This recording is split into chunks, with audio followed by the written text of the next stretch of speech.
Hi everyone. We have a new update added to the game with some balance changes. I'll go over then and explain what these changes mean using the information available on UniteDB. So let's get started.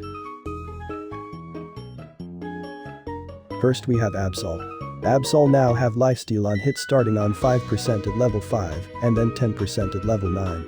The Psycho Cut now trigger its effect with every attack, not only the basic attacks. So Night Slash and the Unite move will cause it to trigger as well.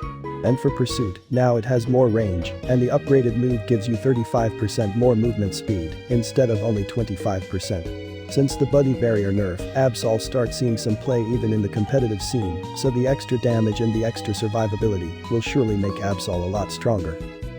Crustle also received some buffs. Rock Tomb now slow the enemies on hit on the regular ability, and the upgraded version only decreased the movement speed further. Charizard had some changes as well. I don't feel like they will be that impactful, but I don't think these changes are needed. Both Flamethrower and Fire Blast were nerfed. Flamethrower now deals less damage, and the slow effect on Fire Blast was decreased from 50% to 35%. Serena had the stomp damage decreased. Since Serena had a lot of presence and did really well in the last regionals, I think this change is actually reasonable and will not hurt the Pokémon that much. Now for Snorlax. Now Snorlax has more special defense across all levels. Also a lot of moves now have their cooldown reduced. Heavy Slam went from 7 to 6 seconds. Lock went from 11 to 9 seconds. And the Unite move cooldown went from 128 seconds from 112 and have the duration of its effects on enemies increased. Lock was a really strong move even at 11 seconds.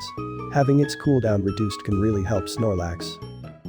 Now Espeon might become one of the strongest Pokémons at level 4. All of Espeon's moves except Future Sight had their damage increased. Psyshock and Stored Power already were really strong in the early game, with the extra damage they will be even better and might still be impactful even at the end of the match. Pikachu will now be able to gain health back when hitting with a move starting on level 9. The health recovery will be 12.5% of its damage. Pikachu was already a really good Pokémon, with this changes it will be even harder to kill in the late game. And now we have Mamo's Whine. Icicle Crash had its cooldown reduced from 9 seconds to 7.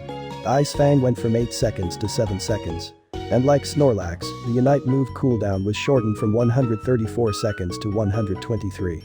This changes help Mamo's Whine, but the Unite move still has a really long cooldown and is not that strong even when you can use it. So these are all the changes. I hope this video was helpful. And until next time.